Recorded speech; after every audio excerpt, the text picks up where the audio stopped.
Hello everyone, Kif Halek, Sabal Kir, Assalamualaikum. So anyway guys, for today's video, samahan niyo ako. So pupunta tayo sa kanilang cemetery, okay, dito sa Egypt guys, dahil magbibisit din sila sa kanilang mga loved ones. Okay, first time ko rin makakita or kung ano bang tsura ng kanilang cemetery dito guys. So ito yung way papunta doon. So tara, samahan niyo ako guys. Yalla Pina.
So yun guys, nakarating na rin tayo sa wakas. So ganito pala ang itsura ng kanilang cemetery dito guys. So ina-expect ko marami siyang tao, yung parang same din sa atin guys.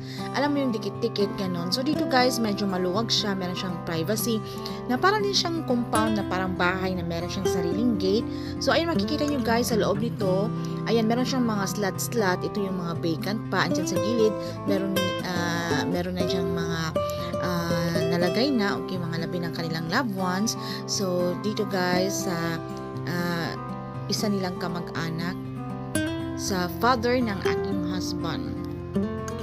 So ayan guys, ito wala pang laman. So I think meron pero hindi lang ganoon karami.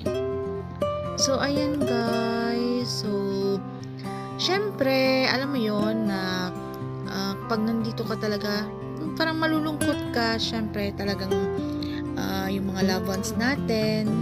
So ayan guys, pumapasok na sila. So pinicturean ko lang yung dito sa kabila kung ano itsura nito guys para makita ninyo. So ayan, yung si husband ko, meron siyang dalang ganito. So meron din yan sa atin guys, kalimutan ko kung anong tawag dyan. So comment down below guys kung anong tawag ito, nakalimutan ko. So meron din silang meron din pala silang papaganito din guys, parang palaspas ba to? Or I don't know, I'm not sure. So parang nilalagay din nila sa kanilang mga loved ones guys. So ayan. So ayan lang for this video guys. Maraming salamat.